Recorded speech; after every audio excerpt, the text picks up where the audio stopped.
अपने तरफ से हार्दिक अभिनंदन करता हूँ। प्रेस कॉन्फ्रेंस बुलाने का मुख्य कारण है कि भ्रष्टाचार के खिलाफ, महाघुसपैठियों के खिलाफ जो हमारे एनडीए के मंत्रियों को और पूरे टीम के जो भ्रष्टाचार में लिप्त हैं उनके प्रति आवाज उठाने के लिए हम लोग प्रेस कॉन्फ्रेंस बुलाया है। क्या जन सुराज के सूत्रधार प्रशांत किशोर ने एनडीए के 4 बड़े नेता के खिलाफ महाभ्रष्टाचार का आवाज उठाया, जो कि सही या सबूत के साथ आवाज उठाया, जिसमें से माननीय उप मुख्यमंत्री सम्राट चौधरी, मंत्री अशोक चौधरी, मंत्री मंगल पांडे, भाजपा सांसद संजय जायसवाल के भ्रष्टाचार के विभिन्न मामलों में शामिल होने का तथ्यों के साथ खुलासा किए हैं।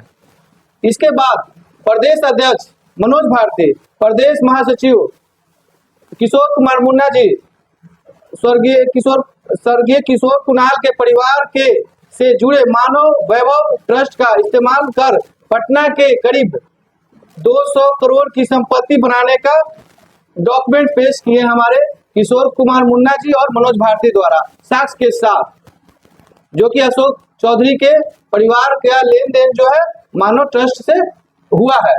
प्रशांत किशोर जी जो आरोप लगाए हैं 4 मंत्रियों के ऊपर और भाजपा के सांसद के ऊपर, जो कि पहला हमने बताया कि ये अशोक चौधरी जी जो है स्वर्गीय किशोर कुणाल जी के मानव वैभव ट्रस्ट से इस्तेमाल किए गए 200 करोड़ रुपए का लेन देन कर और संपत्ति बनाने का जो आरोप हुआ है, जो जिसको हमें डॉक्यूमेंट्स के साथ मनोज भारती और हमारे जन सुराज के महासचिव किशोर कुमार मुन्ना जी द्वारा पूरा डॉक्यूमेंट पेश किया गया है, जो कि सही और सत्य है। हाल ही में देखा जाए तो प्रशांत किशोर पर अशोक चौधरी के द्वारा मानहानि का मुकदमा किया गया है, उसको लेकर आपका क्या जाए? देखिए, मानहानि का मुकदमा किसी के ऊपर कोई कर सकता है जो एकदम गलत है या अमान्य है। ये प्रशांत किशोर जी द्वारा उनके पीए, जो कि प्रशांत किशोर जी मुख्यमंत्री के दाहिने हाथ और उन्होंने ही दाहिने हाथ होने के बावजूद अशोक चौधरी जी जो कि मुख्यमंत्री के दाहिने हाथ है और वो भ्रष्टाचार से लिप्त हो गए हैं, अंत कर चुके हैं भ्रष्टाचार का, गबन इतना ज्यादा है।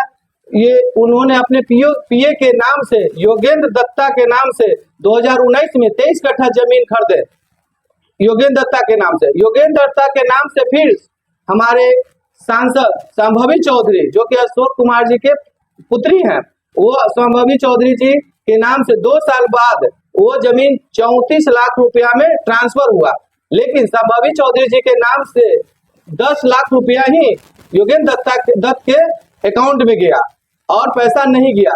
इनकम टैक्स का जब उनके ऊपर नोटिस जाता है संभवी चौधरी जी के पास, तो नोटिस जाने के बाद 27 अप्रैल 2025 को फिर पुनः 25 लाख रुपया ट्रांसफर करते हैं योगेंद्र दत्त के अकाउंट में।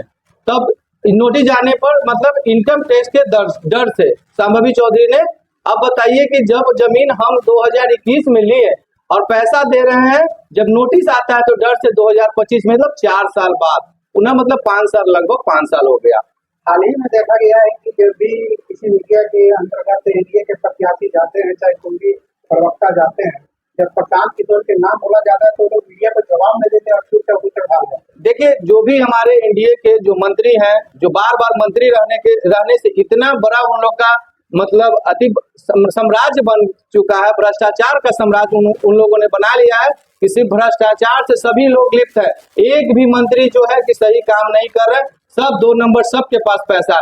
तो प्रशांत जी का जवाब और नाम आते के साथ एक खौफ बन जाता है कि प्रशांत का नाम है, तो प्रशांत के नाम के हम विरोध में क्या बोले, पहले ही हाथ जोड़ लेते हैं और भागने लगते हैं। अभी सभी मंत्रियों का नाम, जैसे में हम लोग श्रवण कुमार के भी देखे हैं, या आपको मंगल पांडे को देखिए रहे हैं, सम्राट चौधरी को देखिए रहे हैं, अशोक चौधरी को देखिए रहे हैं, संजय जायसवाल जी को देखिए रहे हैं, सब लोग का वही स्थिति लगभग है। क्या देखिए, हमारे माननीय मुख्यमंत्री, ऐसे एनडीए में हमारे माननीय मुख्यमंत्री, बताइए कि जो हत्या के में शामिल होने के बाद नाम बदल करके और राकेश कुमार नाम बदल करके सम्राट चौधरी रखे और उसके बाद उप मुख्यमंत्री बने। बताइए, ऐसे हमारे मतलब बिहार में मुख्यमंत्री ऐसे ऐसे लोगों को बनाया जा रहा है, मंत्री पद और ये सब पिछले दरवाजे से आते हैं, न कि चुनाव लड़के आते हैं। अशोक चौधरी पिछले दरवाजे से आने वाले, सम्राट चौधरी पिछले दरवाजे से आने वाले, ऐसे ऐसे मंत्री को और ला करके बना दिया जाता है। मंगल पांडे, इसमें 3 मंत्री जो है जो पिछले दरवाजे से आने वाले, एक भी चुनाव जीत के नहीं आने वाले हैं। इन पे जो आरोप लगाए गए इससे जनता के बीच में क्या होगा? देखिए, जनता तो एकदम इन लोग को इस बार चुनाव में परिणाम बता देगी। चुनाव परिणाम से ही पता चलेगा कि जनता क्या चाहती है, जनता इन लोग को कैसे सबक सिखाने का काम करेगी। वोटर मत से वोट देकर के इनको मतलब एक अपना दायित्व दिखाएगी, वोटर का क्या दायित्व होता है। फतुहा विधानसभा में राजू मुखिया भावी प्रत्याशी के तौर पर संजय सुराग की तरफ से देखे जा रहे हैं, तो इस समय अभी आपका फतुहा की तरफ रुझान किस तरह का है, किस तरह से काज कर रहे हैं अभी? देखिए, हम लोग का फतुहा में एक घाट के पास पुल जो है बनने का टेंडर हो चुका है, लेकिन वो ऐसा टेंडर बना कि बना ही नहीं और एक पाया खड़ा हुआ, एक पाया गिर गया। वो आज समझिए 8 से 10 साल से लोग आवागमन, मतलब जो हम लोग के यहाँ एक फतुहा घाट है, त्रिवेणी घाट, और आने जाने का वो मुख्य वही पुल था पहले, लेकिन वो ध्वस्त हो गया। ध्वस्त हो गए हुए 7 से 8 साल टेंडर हुआ, लेकिन वो ऐसा पुल का पाया खड़ा हुआ कि पाया ही बनने से पहले ही गिर गया। जन संपर्क के दौरान हमें सबसे पहले शिक्षा की समस्या, जो कि चरम सीमा पर भ्रष्ट हो चुका है, और भ्रष्ट होने का कारण है सरकारी शिक्षकों से सरकारी काम लिया जाता है, उनको पढ़ाने का काम से ज्यादा सरकारी काम लिया जाता है। जबकि जब भी कोई चुनाव आता है तो 6 महीना पहले ही से उनको कार्य में लगा दिया जाता है, जिसके कारण एकदम भ्रष्ट हो गया है शिक्षा हमारे। फतुहा विधानसभा क्या पूरे बिहार में, लेकिन हम फतुहा से चुनाव लड़े, उसका आवाज उठा रहे। फतुहा से बहुत खराब स्थिति है। स्वास्थ्य की क्या समस्या? स्वास्थ्य का भी वही समस्या है। कोई भी जगह, कोई भी सरकारी हॉस्पिटल में आपको दवा उपलब्ध नहीं होती है, बेड उपलब्ध नहीं होती है, उसको जो भी व्यवस्था होना चाहिए नहीं हो पाता है। 15 साल से डॉक्टर रामानंद यादव यहाँ का विधायक है, यहाँ का स्थानीय मुद्दा है, लेकिन वो चुनाव के समय ही बाहर निकलते हैं, इस पर आपको क्या कह रहा है? देखिए, स्थानीय मुद्दा हमारे जैसे सबसे बड़ा मतलब शहर से नजदीक खेमनी चक बाजार होता है, जिसका नाम सुने, शाहपुर हो गया, संपत चक हो गया, फतुहा बाजार, जितने भी बाजार है, मार्केट है, एक भी जल निकासी का वहाँ अभी तक किसी तरह का उपाय नहीं हुआ। रोड का भी वही जर्जर खराब स्थिति है, और माननीय विधायक जी द्वारा किसी तरह का कोई पहल नहीं किया जाता है। मतलब जनता जो है, वोटर लोग मतलब बहुत नर्क की जिंदगी जीने का काम कर रहे हैं। वो लोग एकदम तंग हो गए। इस बार वोट में बता देंगे कि फतुहा का वोटर क्या करेंगे। बहुत तरह की जिंदगी जी रहे हैं लोग। सड़क जाम से लोग हमेशा परेशान हैं। सड़क जाम आपको गौरी चक से आपको बस स्टैंड तक पूरे जाम रह रहा है। फतुहा चौराहा उसी तरह से जाम रह रहा है। आपको इधर आपको परसा में नई पुल का उद्घाटन हुआ है, वो पुल पर भी ऐसा ही जाम रह रहा है। मतलब जाम की समस्या बहुत ज्यादा हम लोग के यहाँ है। जाम का समस्या होने का कारण है कि कोई व्यवस्था नहीं, सब मतलब प्रशासन द्वारा रात में पैसा तहसील करके बिना मतलब के पेपर जांच, ये जांच वो जांच, उसका ओवरलोड अंडरलोड कर करके परेशान करने का, गाड़ी मालिक को भी परेशान किया जा रहा है। पूरा गाड़ी मालिक से लेकर के जनता से लेकर के सब परेशान है। अगर राजू मुखिया चुनाव जीत जाते हैं, जनसुराग की तरफ से चुनाव फतुहा से जीत जाते हैं, तो उनका पहला कार्य क्या होगा? अगर हम फतुहा से चुनाव जीते हैं तो पहला काम होगा शिक्षा परिवर्तन, दूसरा होगा प्लान को रोकना, तीसरा होगा आपको 2000 रुपया सबसे पहले उसी मन, जिस मन से चुनाव जीतते हैं अपने पार्टी से मिल करके 2000 रुपया वृद्धाओं को पेंशन देने का काम करेंगे। उसके बाद जितने भी शहर मतलब हमारे फतुहा विधानसभा में जैसे जो भी शहर बसा हुआ है बाजार, वो सब बाजार में मतलब शौचालय की सुविधा होगी, जो कि एकदम ढंग का सुविधा होगा, और नाली ड्रेनेज का व्यवस्था किया जाएगा, नली नालों का व्यवस्था सबसे सर्वप्रथम। उसके बाद हर घर को नली और रोड से जोड़ने का काम करेंगे। हम अपने क्षेत्र के मतदाता बंधुओं को क्या करना चाहिए?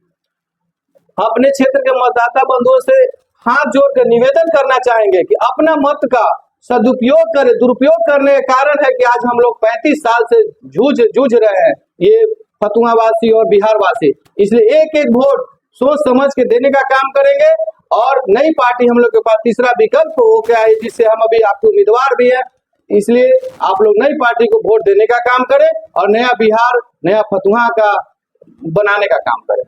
एक आखिरी प्रश्न, फतुहा विधानसभा में जातीय फैक्टर हमेशा से हावी रहा है, तो इस बार क्या समीकरण आने वाला है? क्या जाति के लोग अलग पार्टियों को वोट देंगे या फिर टूटेगा? देखिए, जाति फैक्टर था, लेकिन अब जाति फैक्टर नहीं रही। इसलिए नहीं रही कि जाति फैक्टर के कारण ही आज 35 साल से हम लोग परेशान है। और परेशानी का कारण देखिए रहे, व्यवस्था हर जगह ऐसी पानी रोड पे बह रहा है, कोई व्यवस्था नहीं।